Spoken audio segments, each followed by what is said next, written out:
안녕하세요. 수서동행교회 정남 목사입니다. 오늘도 주님께서 주신 말씀을 함께 묵상하며 주님의 마음을 나아가는 귀하고 복된 자리 가운데 나오신 우리 모든 식구들 주님의 이름으로 축복합니다.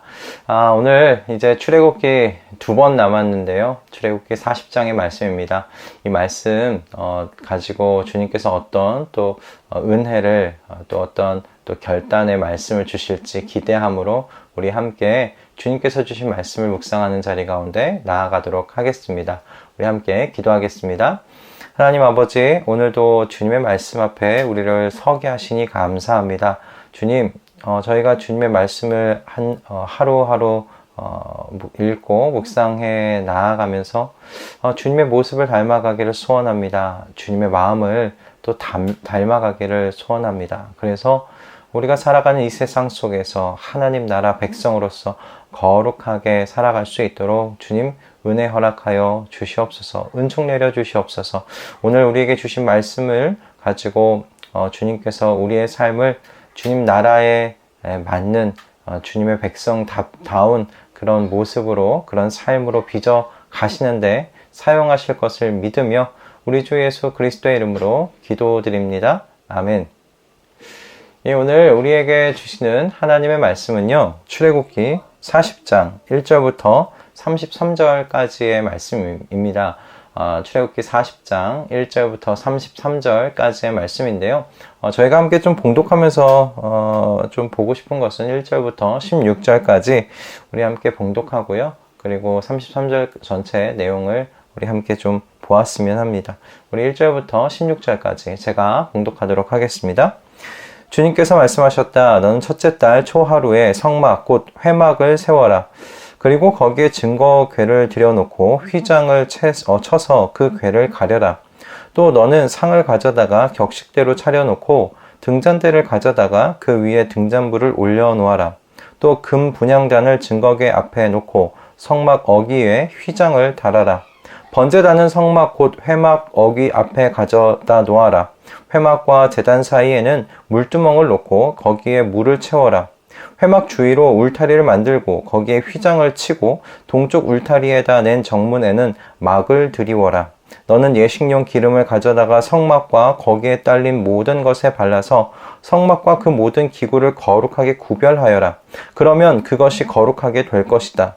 너는 번제단과 그 모든 기구에 기름을 발라 제단을 성별하여라. 그러면 제단이 가장 거룩하게 될 것이다. 너는 물두멍과 그 밑받침에 기름을 발라 그것들을 성별하여라. 너는 아론과 그의 아들들을 회막 어귀로 데려다가 목욕을 하게 하여라. 그리고 너는 아론에게 거룩한 옷을 입게 하고 그에게 기름을 붓고 그를 거룩하게 구별하여 제사장으로서 나를 섬기게 하여라. 그의 아들들을 데려다가 그들에게 속옷을 입혀라. 그리고 내가 그들의 아버지에게 기름을 부은 것과 같이 그들에게 기름을 부어라. 그러면 그들이 나를 섬기는 제사장이 될 것이다. 그들은 기름 부음을 받음으로써 대대로 영원히 제사장직을 맡게 된다. 모세는 주님께서 그에게 명하신 것을 모두 그대로 하였다. 아멘. 가끔 그 결혼을 준비하는 청년들을 보면 결혼식을 위해, 결혼식만을 위해 달려가는 듯한 모습을 볼 때가 많이 있습니다. 정말 기억에 남을 만한 결혼 예식을 준비하기 위해서 얼마나 애를 많이 쓰는지 모르겠어요. 드레스와 턱시도를 준비할 때만 해도 그렇죠. 드레스와 턱시도를 몸에 맞추기보다 이 몸을 드레스와 턱시도에 맞추기 위해 얼마나 우리가 애를 씁니까? 저도 그랬는데요. 그리고 정말 함께 살아갈 신혼집을 구하는 것도 요즘에 너무 힘든 일이지만 그렇게 힘들게 구한 신혼집을 또 아름답게 예쁘게 인테리어하고 꾸미는 일에 이렇게 좀 바쁜 와중에도 많은 시간을 들여서 그런 일들을 또 하죠. 그리고 이 결혼 예식을 올리는 장소를 구하기 위해서 얼마나 많은 발품들을 팝니까? 또 나는 좀 다르게 결혼 예식을 준비하고 싶은데 생각하면 또 더 많은 또 발품을 팔아야 하는 그런 상황입니다.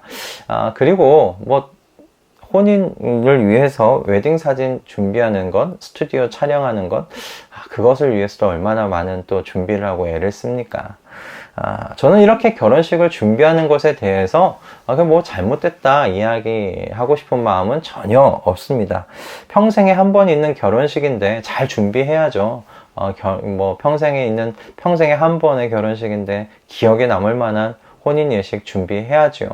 그런데 결혼식을 정성 들여서 이렇게 준비하는 만큼 결혼 이후의 삶에 대해서도 정성을 들이고 있느냐라는 부분에 대해서 좀 균형을 맞출 필요는 있겠다. 저는 그렇게 생각을 해봅니다. 저는 이 출애굽기와 그리고 레위기의 관계가 저는 이처럼 결혼식을 준비하는 과정 그리고 결혼식 이후의 삶을 준비하는 관계로 생각해 볼 수 있겠다. 그런 생각을 해 보았어요. 출애굽기와 레위기가 그렇게 관계로 생각할 때 좀 쉽게 그 흐름을 좀 정리할 수가 있겠다라는 생각이 들었던 것입니다. 출애굽기를 함께 우리가 묵상했지 않습니까? 출애굽기 40장까지 오는 동안 출애굽기 내용이 어떻습니까? 출애굽기에 여러분 반 이상은 이스라엘과 하나님께서 언약을 맺으신 이후에 언약 맺으신 하나님께서 이스라엘 안에 사시기 위한 그 준비 과정, 회막을 만드는 준비하는 과정의 이야기가 출애굽기 반 이상을 차지하고 있다는 사실을 여러분 쭉 보시면서 아시게 되셨을 겁니다.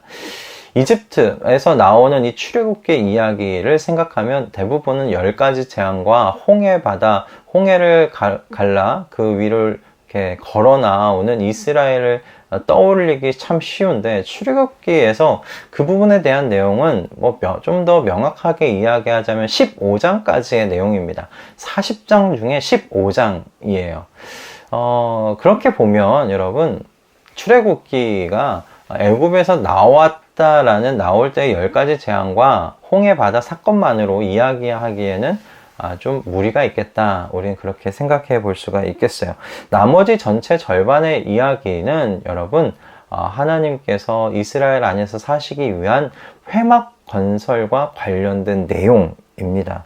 그래서 출애굽기를 좀 더 쉽게 이야기하자면 저는 두 가지 덩어리로 좀 생각해 볼 수 있겠다 싶어요. 좀 편하게요. 1장부터 19장의 내용은 이제 하나님과 이스라엘이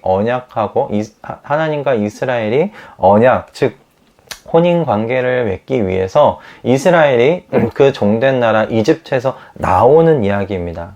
그래서 자유민이 되는 그런 이야기이죠. 그런 이야기가 1장부터 19장까지 나와 있고 그런 의미에선 혼인 자격을 얻는 그런 이야기라고 생각할 수 있겠습니다.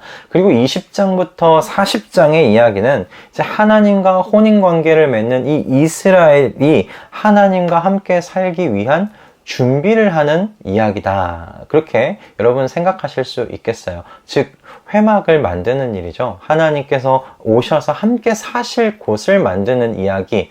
그것이 20장부터 40장의 이야기입니다. 그렇게 크게 두 덩어리로 나눌 수가 있고 조금 세밀하게 좀 더 나누자면 세 덩어리가 되겠죠. 1장부터 15장까지 출애굽하는 이야기, 그리고 16장부터 20장까지는 이스라엘 백성과 하나님 사이에 시내산까지 와서 하나님과 언약을 맺는 그 관계 속의 이야기, 그리고 그 이후 모든 이야기는 언약 맺으신 하나님께서 이스라엘 안에 내려오셔서 함께 살아갈 그 회막을 건설해 나가는 이야기라고 우리가 그렇게 세 덩어리로 좀 더 생각해 볼 수가 있겠습니다.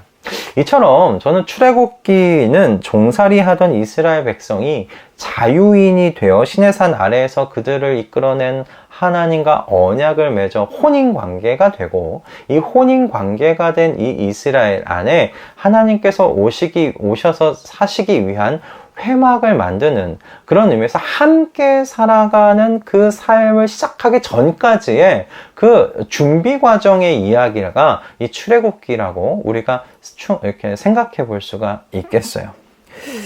그래서 출애굽기 마지막 이 40장에 이렇게 모세는 모든 일을 마쳤다라고 기록되어 있지만, 이건 이스라엘의 그 주님과 함께 살기 위한 준비의 과정이 이제 끝났다라는 그런 의미라는 것입니다. 그렇기 때문에 이제야말로 사실은 시작이다라고 말할 수 있겠죠. 하나님께서는 회막과 그 안에 놓일 기구들을 만들게 하심으로 하나님 앞에 나올 준비를 마치게 하셨어요. 그리고 대제사장 아론과 그의 아들들을 이제 세우셔서 하나님께서 이스라엘 백성들을 가르치시고 하나님께서 이스라엘 백성들에게 말씀하실 하나님의 마음과 뜻, 이것들을 전달할 수 있는 통로를 또한 하나님께서 준비해 놓으셨죠. 정말 이렇게 하나님께서 이스라엘 백성과 함께 사시기 위한 준비의 모든 과정을 지금 마치고 계시는 것입니다. 이제 다음 차례가 무엇이겠어요? 이스라엘은 하나님과 이제 함께 살아가야 하는 법을 배워야 하는 새로운 단계로 이제 접어들기 시작하고 있는 것입니다. 이스라엘 백성이 만유의 주제이신 하나님과 함께 살려면 어떻게 해야 할까? 이 거룩하신 하나님을 예배하기 위해선 우리가 어떻게 해야 하는가? 이제 거룩하신 하나님의 통치를 받으면서 이렇게 하나님 나라의 백성으로 우리가 살아가게 됐는데, 그러면 하나님 나라 백성으로서의 삶은 이 세상 속에서 어떻게 살아가는 것인가? 이러한 질문에 대한 답들이 사실 레위기에 나와 있는 것이죠. 우리가 이제 수요일부터 보게 될 이제 레위기는 이 질문에 대한 답을 이제 제공해주고 있는 하나님의 백성에게 제공해주고 있는 내용이라고 그렇게 보시면 되겠습니다. 이렇게 성경의 이렇게 흐름을 보면 이 이야기가 우리 안에 일어난 구원의 그 역사와 같다라는 관점을 우리가 생각해 볼 수가 있어요. 하나님께서 예수 그리스도를 보내셨어요. 그리고 어떻게 하셨습니까? 이 장자를 죽음 가운데 놔두셨죠. 장자의 죽음으로 말미암아 우리 모두가 죄의 노예, 사단의 노예에서 우리가 풀려나게 됐습니다. 자유인이 되었어요. 꼭 이스라엘 백성이 이집트, 그 애굽에 마지막 재앙으로 임한 장자의 죽음으로 인해 이집트에서 나온 것과 여러분 어떻습니까? 비교가 되지 않습니까? 그렇게 죄의 노예로 살던 삶에서 여러분 우리가 하나님 나라의 자유인으로서의 삶으로 새롭게 시작할 수 있게 되었습니다. 하지만 여기서 멈추지 아니하시고 하나님께서 하셨던 것은 예수 그리스도를 통해 주님의 회막을 우리 안에 펼치셨다는 거예요. 즉 주님께서 우리 안에 들어오셔서 우리와 함께 사시기 시작하셨다라는 것입니다. 이 모든 것이 예수 그리스도로 인해 그분을 주로 모시고 살 때 우리 안에서 일어나게 된 새로운 창조예요. 새 창조입니다. 이 구약의 이 출애굽기에 나와 있는 이 회막 건설에 대한 이 이야기가 우리 안에서 한 번에 이렇게 일어난 것입니다. 세워진 것입니다. 그러나 여러분 이것으로 끝난 것이 아니죠. 출애굽기로 끝나지 않지 않습니까? 레위기로 우리가 이어집니다. 구원을 얻었고 영원한 하나님의 나라를 들어가 살 자격을 취득했으니 모든 일이 마쳤다. 아닙니다. 하나님과 언약 관계가 됐다. 그것을 끝났다. 아닙니다. 그럼 하나님과 어떻게 살아야 하는가에 대하여 배워가야 하는 거예요. 우리 안에 회막을 펼치시고 함께 사시는 주님과 어떻게 살아가야 하는지를 배우는 것, 이것이 우리가 당한 이런 새로운 단계라고 여러분 생각하시면 되겠어요. 출애굽기와 레위기의 관계가 그렇다라는 것입니다. 성경의 흐름이 그러하고 우리 구원의 역사의 흐름이 또한 똑같이 그렇게 진행되고 있습니다. 그런 관점에서 볼 때 여러분 어떠세요? 여러분 하나님과 함께 사시는데 주님과 함께 사는 부분에 대하여 어떠한 배움을 요즘 가지고 계십니까? 여러분의 신랑 되시는 주님과 한 몸이 되어 살아가는 것에 대하여 요즘 어떤 것을 배워가고 계십니까? 여러분과 함께 사시는 신랑이신 우리 예수 그리스도 그분의 마음을 요즘 어떻게 좀 헤아려 드리고 계십니까? 이 과정 속에 우리 모든 식구들이 있는데요. 이 과정 속에서 우리 모든 식구들이 주님과 함께 살아가는 이 삶 속에 전율을 경험했으면 합니다. 이 하나님과 살아가는 것이 얼마나 신비로운 일인지, 이것이 얼마나 전 우주적인 일인지, 여러분, 이것을 깊이 경험하고 누리는 우리 모든 식구들 다 되실 수 있기를 정말 주님의 이름으로 축복합니다. 여러분, 이제 수요일부터 우리가 레위기 함께 묵상하며 나아갈 텐데, 레위기를 저희가 묵상할 때 우리 안에 가지고 있는 태도가 이러하면 좋겠어요. 하나님, 저와 함께 사시는 그 주님과 함께 살아가는 법에 대하여 제가 배워가기를 소원합니다. 주님을 어떻게 예배해야 하는지 그 자세를 배워가기를 소원합니다. 저로 하여금 그와 같이 주님의 마음을 알게 하시고 주님을 예배하는 법에 대해 알게 하시고 주님의 백성답게 살아가는 방법을 배울 수 있게 해달라는 그런 겸손한 마음으로 또한 우리 레위기의 말씀을 보아 나갔으면 좋겠습니다. 하나님께서 우리 출애굽기의 말씀을 통해 이제 결혼 관계를 맺었고 결혼 함께 살아갈 준비를 끝마쳤다라는 그런 의미에서 출애굽기를 보게 하셨어요. 이 출애굽기 여러 가지 또 중요한 요소의 말씀들이 있었지만 그 말씀들이 있었는데 그 말씀들도 여러분이 귀하게 받으시고 기억하셨으면 좋겠습니다. 네, 오늘 주님께서 우리에게 주시는 이 출애굽기의 말씀, 레위기와 연결되어서 우리가 함께 묵상토록 하셨는데 주님께서 주시는 이 은혜가 또 오늘 오늘 이후로 이제 새롭게 레위기를 우리가 준비해 갈 때 우리에게 도움이 되었으면 좋겠고 레위기를 함께 읽어 나아가는데 또 바른 건강한 그런 자세로 우리 또 레위기를 대할 수 있기를 또 바랍니다.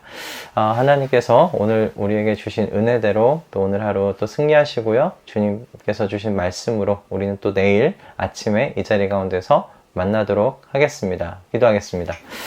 하나님 아버지 감사합니다. 우리 이 시간 주님께서 주시는 은혜 가운데 우리가 살아가게 되었습니다. 주님께서 주신 말씀을 가지고 우리가 더욱더 귀히 주님 앞에 나아갈 수 있도록 은혜 허락하여 주시옵소서. 주님의 말씀이 우리를 살리는 것을 경험할 수 있도록 주님 역사하여 주시옵소서. 주님과 우리가 혼인관계에 있음을 그리고 혼인에 함께 살아갈 준비를 끝마치는 것으로 출애굽기의 모든 말씀이 마쳤고 이제 어떻게 함께 살아가야 하는가 함께 살아가는 주님과 살아가는 법을 배우는 레위기의 말씀을 우리가 이제 눈앞에 두고 있습니다. 주님 겸손한 마음으로 레위기의 말씀을 또 하나하나 받아 누릴 수 있도록 은혜 허락하여 주시옵소서. 감사드리며 우리 주 예수 그리스도의 이름으로 기도드립니다. 아멘. 네, 여러분 이제 출애굽기 내일이면 마칩니다. 주님께서 주신 출애굽기의 말씀 한번 쭉 훑어보시면서 주님께서 우리와 같이 사시기 위해서 또 어떤 역사를 하셨는지 또 우리 안에서 이루신 역사를 한번 묵상해 보십시오. 정말 은혜가 되실 것입니다. 여러분 그런 은혜 속에서 오늘 하루 승리하시고요. 우리는 내일 아침에 주님의 말씀으로 이 자리 가운데서 만나도록 하겠습니다. 여러분 내일 뵙겠습니다.